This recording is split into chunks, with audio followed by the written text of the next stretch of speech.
kali. Ini loh aku udah bisa nyoblos gitu. Perasaannya gimana? Seneng atau biasa saja?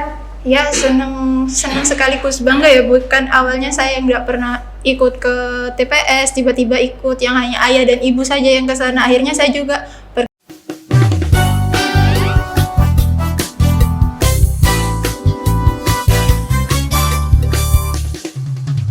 Hai teman pemilih, jumpa lagi bersama kami di Bromo Podcast, Ngobrol Demokrasi Podcast, podcast resmi KPU Kabupaten Probolinggo. Teman pemilih, narasumber kita kali ini adalah sosok yang istimewa.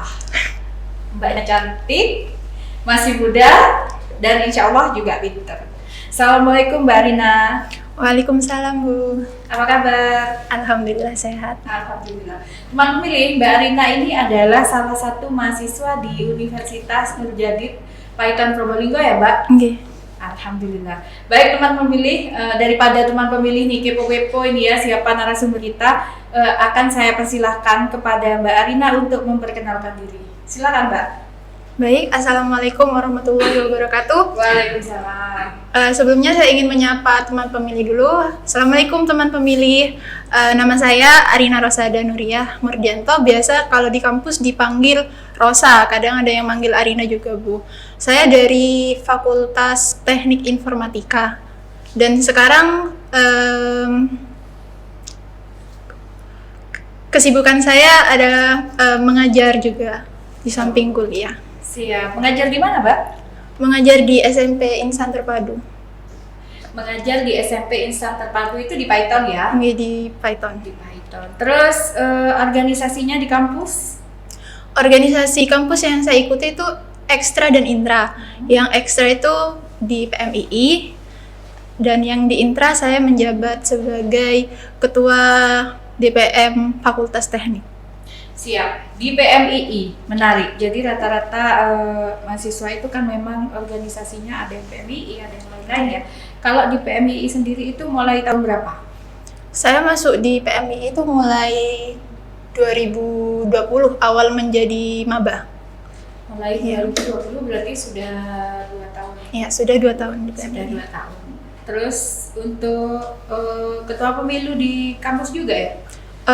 Intranya? Masih belum pernah masih menjadi ketua pemilu ya. Masih belum. Jadi kenapa sih Mbak kok tertarik dengan begitu banyak mengikuti organisasi? Alasannya berorganisasi itu apakah seneng ataukah hobi ataukah apa? Nah, ya sedikit cerita juga ya Bu. Kan sebelumnya saya sebelum di Unuja sempat kuliah di Malang juga, tapi 2 tahun ambil diploma 2.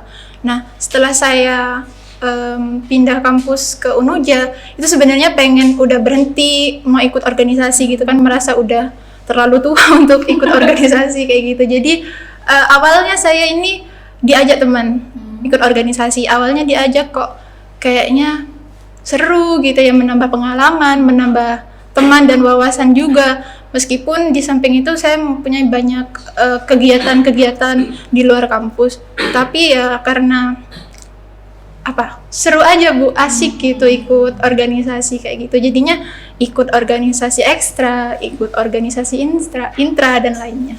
Oke. Jadi berorganisasi itu asik, banyak pengalaman, banyak teman ya. Betul. Jadi siap enggak misalnya nanti pas pemilu serentak tahun 2024 bergabung bersama KPU Kabupaten Probolinggo, misalnya nih menjadi penyelenggara di PPS atau di BPK? Ya, siap Bu. Insyaallah siap. Siap teman pemilih. Jadi bicara mengenai pemilu, hal yang menarik, sudah siap menjadi penyelenggara. Pengalaman Mbak sendiri dalam proses kepemiluan apa pada pemilu tahun 2019 misalnya, pernah menjadi pemilih di TPS saja atau pernah menjadi KPPS mungkin? Untuk pengalaman di KPPS belum, saya hanya mempunyai pengalaman menjadi pemilih Bu dari 2017 kemarin. Karena di 2017 kebetulan umur saya sudah 17 tahun dan mendapat hak suara untuk memilih seperti itu. Pengalaman pertama memilih menggunakan hak pilih di TPS. Pengalaman pertama yang menarik itu apa? Nah, pengalaman pertama yang menarik ini awal saya berusia 17 tahun dan memiliki hak suara untuk memilih itu pas pemilihan presiden kalau kok presiden lupa saya Bu, presiden atau 2017. Iya, 2017. Pemilihan kepala daerah. oh benar pemilihan kepala daerah, kepala desa gitu. Kepala daerah. Kepala daerah. Bupati. Oh bupati. Daerah. Oh iya bupati waktu itu. Di sini untuk pemilihan bupati sendiri itu di daerah saya itu banyak tim sukses dari calon kepala daerah itu yang apa ya Bu ya, kayak istilah bahasanya itu kayak bukan menghasut apa Bu, lebih kayak Iya, nggak paham juga ya. Iya, kayak gitu. Yang saya tanyakan tuh pengalamannya di TPS pada saat mencoblos, apakah bingungkah atau sudah tahukah atau seperti apa cara-caranya? Atau lancar-lancar saja selama menggunakan hak pilih di TPS? ya lancar-lancar saja alhamdulillah, karena sudah tahu nomor urut berapa yang harus dipilih, jadi pas buka surat suara itu sudah tahu oh yang ini orangnya gitu. Jadi sudah belajar ya mengenai visi dan misi calon, jadi bisa memilih secara cerdas gitu mungkin ya. Siap. Jadi sudah berpengalaman nih teman pemilih nih Mbak Arina untuk menggunakan hak pilih. Bangga nggak Mbak punya hak pilih pada saat pertama kali? Ini loh aku udah bisa nyoblos gitu.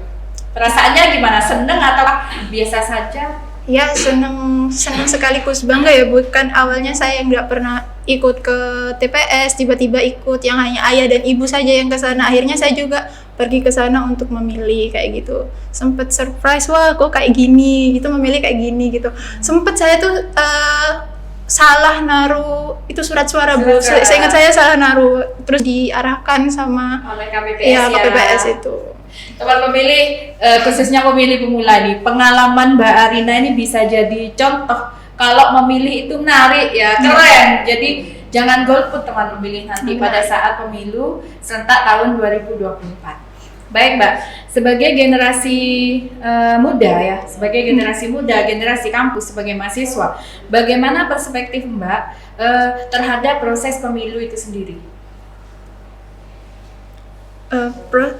Perspektif proses pemilu. Ya, sudut pandang proses pemilu itu menarikkah atau perlu yang perlu diperbarui atau Mbak menginginkan misalnya dengan perkembangan teknologi yang sekarang gitu, pemilu elektronik misalnya seperti apa? Bisa Bu, bisa. Jadi kayak pemilu elektronik itu bisa dijadikan ide untuk kedepannya, dan untuk teman-teman pemula yang baru mendapatkan hak suara pilih itu sebaiknya diberi pengarahan mungkin dari sekolah atau bukan kampus sekolah ya, bukan di SMA biasanya ya, baru mulai SMA kelas 3. Iya baru itu diberi sosialisasi bagaimana cara menjadi pemilih yang cerdas, pemilih yang cermat dan tidak terpengaruh oleh hal-hal negatif di luar sana, seperti itu. Baik, kalau sudut pandang Anda sendiri nih ya sebagai generasi muda, pemilih itu penting nggak sih sebenarnya? Proses pemilu itu penting nggak? Penting. Karena ketika kita tidak melakukan pemilu, artinya ketika kepala ketua pemerintahan kita pilih itu secara langsung, tidak melalui pemilu itu sendiri, itu kayak kita gak mengetahui ini visi misinya apa, terus kedepannya itu bagaimana. Jadi kita sebagai kaum milenial dan kaum yang masih muda gitu ya Bu, harus cermat dalam memilih, sehingga kita tahu sosok yang kita pilih ini berpengaruh ke depannya. Seperti halnya ketika kita memilih secara asal-asalan istilahnya, itu akan berdampak untuk kita sendiri, yang akhirnya kok kayak gini ya, andaikan aku dulu nggak milih orang ini pasti di daerahku bakal gini, kayak gitu. Jadi dampaknya luas ya Mbak. Iya, luas. Jadi proses pemilu ini dampaknya luas. Tipsnya untuk menjadi pemilih cerdas ala Mbak Arina, gimana? Tips untuk menjadi pemilih cerdas. Biar tidak salah pilih seperti kata sampean tadi. Tipsnya ala sampean seperti apa? Tips ala saya sendiri itu harus mengetahui background, meskipun tidak mengetahui sepenuhnya, mengetahui background dari kepala yang akan kita pilih, calon yang akan kita pilih ini bagaimana. Terus kayak track record ya Bu? Iya, track record. Iya, track calon. recordnya, track record calon ini seperti apa, seperti itu. Dan juga calon pemimpin yang baik itu tidak akan janji-janji di awal. Jadi dan juga memiliki visi dan misi yang jelas. Iya, jadi memang benar-benar sebelum memilih agar menjadi pemilih cerdas itu harus mengkupas tuntas ya. Iya, Siapa benar. saja calon-calonnya yang cocok kepada Anda itu siapa, seperti itu teman pemilih ya. Jadi memang prosesnya menarik dan enjoy nggak Mbak jalani proses memilih di TPS? Apakah enjoy aja atau ada perasaan terpaksa, aku takut dimarahi sama bapak ibu kalau udah nyoblos, ataukah aku memang ingin nyoblos agar dengan harapan tempat tinggal saya khususnya bisa berubah gitu. Enjoy aja sih Bu. Kalau paksaan dari orang tua mungkin ketika kita memilih calon A, B, C, 1, 2, 3 itu misal orang tua pilih calon nomor 3 dan kita pengen pilih calon nomor 1, itu pasti di situ ada kayak perbedaan pendapat. Nah, tapi kita di situ harus tetap yakin pada pilihan kita. Jadi tidak boleh goyah gitu. Tapi harus memilih, tidak boleh golput. Kenapa saya mengatakan tidak boleh golput? Eman-eman nanti hak suaranya malah gosong. Jadi kan ya seharusnya calon ini jadi terus nggak jadi gitu kan. Eman ya Bu. Itu teman pemilih. Jadi jangan biarkan hak suara Anda kosong ya Mbak. Betul. Untuk bisa merubah masa depan yang lebih Iya, baik, betul. untuk bisa berproses secara demokratis, belajar demokrasi yang lebih baik. Siapa tahu nih nanti Mbak Arina atau teman-teman pemilih yang lain nih menjadi salah satu calon juga nih dalam pemilu. Kita kan tidak tahu seperti itu. Nah, untuk pesannya sendiri Mbak kepada pemilih pemula, pesan Anda agar menggunakan hak pilihnya dengan baik dalam menyambut pemilu dan pemilihan serentak tahun 2024 mendatang. Pesannya ya Bu ya. Pesannya 1, jangan golput, itu tadi. Jelas 2, ya, iya, tidak jelas. boleh golput. Tidak boleh golput. Terus mencari tahu Visi misi dari calon. mencari tahu tentang calon ya, visi Iya. calonnya agar bisa menjadi pemilih cerdas itu tadi ya. Betul. Nah, seperti itu teman pemilih. Sekarang itu kan sudah ada gadget-gadget, jadi Betul. bisa mungkin browsing-browsing gitu ya Mbak, Iya. kalau generasi muda. Baik, yang lain ada pesan yang lain?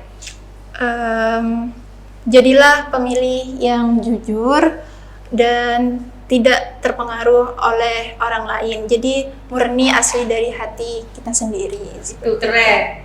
Pesan terakhirnya itu istimewa. Jadi pemilih yang benar-benar mengerti apa dan bertanggung jawab kepada pilihannya kan seperti Benar, itu Mbak iya. ya. Jadi baik teman pemilih, luar biasa podcast kita, meskipun singkat obrolan kita ini saya kira menarik, banyak ilmu baru yang bisa kita dapatkan di podcast ini. Terima kasih Mbak Rina ya, Ya, sama-sama. atas kesediaannya mengisi Bromo Podcast KPU Kabupaten Probolinggo. Baik teman pemilih, sekian podcast kita pada kesempatan kali ini. Jangan lupa ya, seperti yang disampaikan narasumber yang cantik kita tadi, gunakan hak pilih teman pemilih pada pemilu dan pemilihan serentak tahun 2024, tanggal 14 Februari tahun 2024 dan tanggal 27 November tahun 2024. Kami mohon maaf apabila terdapat kesalahan. Tetap sehat teman pemilih, tetap semangat. Jangan lupa di like, share, and subscribe konten kita. See you next time teman pemilih. Assalamualaikum warahmatullahi wabarakatuh.